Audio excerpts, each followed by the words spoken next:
గురువు గారు, కొంతమంది కలలో నాకు అమ్మవారు వచ్చారు, ఇలా చెప్పారు, అలా చెప్పారు అంటారు కదా! వాళ్ళని నమ్మొచ్చా అసలు? శ్రీ మహాగణాధిపతయ నమః.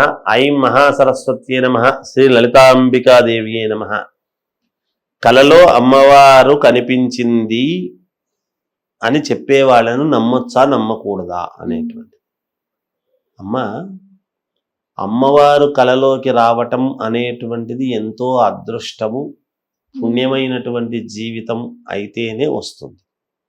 ప్రతి వాళ్ళు మానవులుగానే పుడతారు, అంతే కదా. ఇప్పుడు మనందరం మానవులమే కదా. మానవులకు కొంచెము ఏమిటి గొప్పతనం ఎప్పుడొస్తుంది అంటే, వాడు ఆలోచన చేసే విధానము కానీ, ప్రవర్తించేటువంటి తీరు కానీ, చేసేటువంటి పనులు కానీ, నలుగురికి ఉపయోగపడేటువంటి పనులు ఎప్పుడైతే చేస్తూ 10 మందికి సమాజంలో ఉపయోగపడేటువంటి మాటలు ఎప్పుడైతే చెబుతున్నాడో, దానికి తగ్గట్టుగా అతని యొక్క ప్రవర్తన అనేటువంటిది ఉన్నదో అప్పుడు కదా కొంచెము కీర్తింపబడటం అనేటువంటిది జరుగుతుంది. అందువలన పుట్టుకతో అందరూ సామాన్యమేనమ్మా. అయితే కొంతమందికి ఇలా రావటం అనేటువంటిది అది ఎంతో పుణ్యం చేసుకుంటే తప్ప అమ్మవారు కలలోకి రావటము గాని, ఈ ఒళ్ళి మీదికి రావటము గాని జరగదు. కొంతమందిని ఎంచుకుంటుంది అట్లా అమ్మవారు. కొంతమందిని అంటే ఏమిటి వాళ్ళు చేసినటువంటి పుణ్యఫలం అని అనుకోవచ్చు. మనస్సులో వేరే ఇతరత్ర ఆలోచనలు గాని, అందరూ బాగుండాలి అనేటువంటి కోరికతో ఉండేటువంటి వాళ్లకు, ఇంకొకరికి ఉందే నాకు లేదే అనేటువంటి ఈర్ష్య ద్వేషాలు లేనటువంటి వాళ్లకు, ఇలాంటివి ఏవో అమ్మవారి ప్రత్యేకతలు ఉంటాయి కదా. మరి అమ్మవారికి కోపం ఎందుకు ఉంటుంది? ఏదో ఒక పుణ్యఫలం వాళ్ళు ఏ పుణ్యం కొద్దీ చేసుంటారో, పోయిన జన్మలో చేసుకున్నటువంటి పుణ్యఫలము వలన ఈ జన్మలో కొంతమందికి అలా కలలోకి రావటము కానీ, ఒళ్ళి మీదికి రావటము కానీ జరుగుతూ ఉంటుంది. అయితే వీటిని అడ్డం పెట్టుకొని కొంతమంది ఏదైనా ఒకవేళ ఇబ్బందికరంగా చేసినారు అంటే వాళ్లకు అమ్మవారే చూపిస్తుంది గాక. అదేమి ఎంతో కాలం ఎక్కువ కాలము ఉండదు. ఎప్పుడూ కూడా నిజానికి నిబద్ధత, నిలకడ, శాశ్వతము అనేటువంటిది ఎప్పుడూ ఉంటుంది. నిజానికి అబద్ధానికి ఆ క్షణానికి ఏదో కొంచెం అలజడిలాగా ఉంటుంది తప్ప అది ఎక్కువ కాలం నిలబడదు. అబద్ధం అనేది ఎక్కడో తెలిసిపోతుంది. ప్రజలు చాలా మహనీయులు, గొప్పవాళ్ళు. ప్రజలకు అన్నీ తెలుసు, ఎవరు ఏమిటి అని తెలుసు. వాళ్లకు ఉండేటువంటి ఇబ్బందులు అనేటువంటి దాని వలన చూసి కొంతమంది దగ్గరికి పోయి వ్యామోహంతో వాళ్లకు ఉండేటువంటి విషయాలన్నీ చెప్పి మోసపోతూ ఉంటారు. అయితే అటువంటి మోసపుచ్చినటువంటి వాళ్ళ యొక్క ఇది ఎవరికీ మంచిది కాదు. భవిష్యత్తులో ఎక్కడో ఒక చోట ఇబ్బందులు పడడం అనేటువంటిది ఖాయమే, అందులో సందేహమే లేదు. ఎందుకంటే అమ్మవారు జగజ్జనని లోకమాత. ఆమె మనము భగవంతుణ్ణి ఏమనుకుంటున్నాము? సహస్రాక్ష సహస్రపాద్ అని చెప్తున్నాం. ఆయనకు 1000 కళ్ళు, అమ్మవారికి 1000 చేతులు. ఎందుకున్నాయి అవన్నీ అంటే సర్వ ప్రజానీకాన్ని కాపాడగలిగినటువంటి శక్తి అమ్మవారిదే. అటువంటి అమ్మవారికి తెలుసు కదా.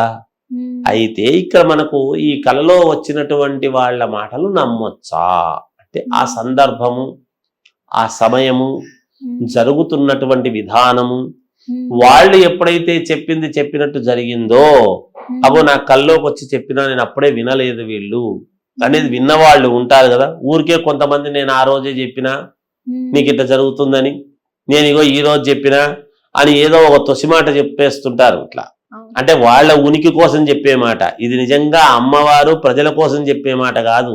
నేను ఆ రోజే చెప్పినా అంటే నా ప్రతిభ ఏదో పెంచుకోవడానికి నేను చెప్పినట్టు ఉంటుంది తప్ప నిజంగా అమ్మవారికి మేలు చేసేది ఏముంటుంది ఇందులో? అమ్మవారికి మనం మేలు చేయడం ఏముంటుంది? మనం ఎవరు అసలు అమ్మవారికి మేలు చేయటానికి? కాబట్టి అమ్మవారు ఒక మనిషికి కలలోకి వచ్చింది అంటే కొంచెం అదృష్టము.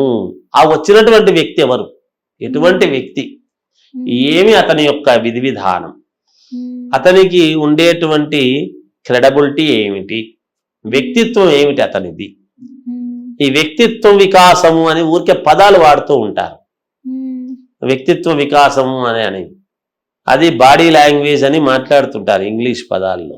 ఇవన్నీ కొంచెం ఈ వ్యక్తిత్వం అనేటువంటిది ఎట్లుంటుంది అంటే అమ్మా, కొంతమందికి పదవులు ఉంటే పదవులు ఉన్నంతసేపు ఆ వ్యక్తిని పొగుడుతారు. పదవి పోయిన తర్వాత కూడా ఆ వ్యక్తి నడిచినటువంటి నడవడిక ఉంటుంది చూడండి, ఆ వ్యక్తిని వ్యక్తిత్వంతో మనం ఎప్పుడైనా కూడా కొల్చొచ్చును. పరమేశ్వరుడు మన శ్రీకృష్ణ భగవానుడికి శమంతకమని దొంగతనం చేసినాడు అని ఒక అపవాదం వచ్చింది. కానీ కాదు, ఆయన నిరూపించుకున్నాడు. భగవంతుడే నేను కాదు నిరూపించుకోవాల్సి వచ్చింది. కాలం చెబుతుంది లేని ఊరికే లేదు. మనుషులు ఎంత మాత్రమమ్మా ఒక అపవాదం వస్తే ఎవరికి వాళ్ళు నిరూపించుకోవాల్సిన అవసరం ఉందా లేదా, అవును కాదు అని నిరూపించుకున్న తర్వాత కదా మళ్ళా బ్రహ్మరథం పడతారు మనల్ని. ఒక అపవాదం వచ్చింది అంటే అక్కడ వ్యక్తిత్వం నిలబడాలి. దాన్నే వ్యక్తిత్వం, నిబద్ధత. అది తెలియజెప్పాలి సమాజానికి. ఎప్పుడైతే తెలియజెప్తామో అప్పుడు మళ్ళీ మనల్ని గౌరవించడం అనేది జరుగుతుంది.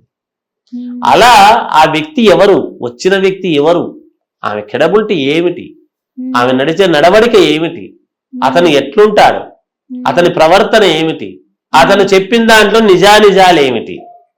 ఈ లోకంలో మనము తప్పుగా అనడానికి లేదు కానీ అరచేతిలో వైకుంఠము చూపించేటువంటి మహనీయులు చాలా మంది అయినారు.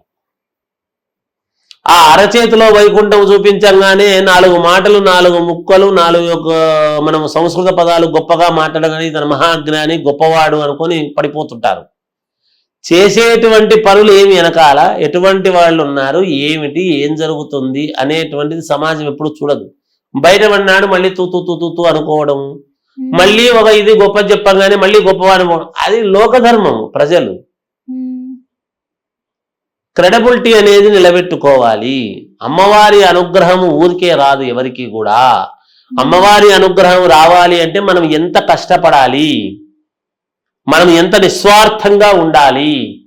అందుకనే ఋషులు చూడండి, సర్వసంగ పరిత్యాగులు. వాళ్ళకి నాకేమీ వద్దు, నేను నిజంగా దేశం కోసము ప్రజల కోసం ఉన్నాను అనుకునేటువంటి వాడు రుద్రాక్షమాలలు తప్ప ఈ గడ్డాలు ఇవన్నీ కూడా పెంచి ఎలా ఉన్నాడో అలా ఉంటారు.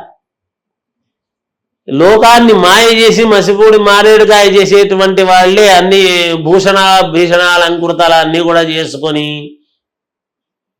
వయసు వచ్చినా తెలియకుండా ఉండాలనేటువంటి తాపత్రయపడుతూ ఏదో స్వార్థం అనేది ఉంటేనే కదా ఇట్లాంటివి ఉంటాయి సమాజంలో. ఇలాంటివి ఉంటున్నాయి. అందుకని ప్రజలు ఎప్పుడూ కూడా ఊరికే అందరి మీదకి వచ్చింది కదా అని నమ్మడము అనేటువంటిది పోవద్దండి.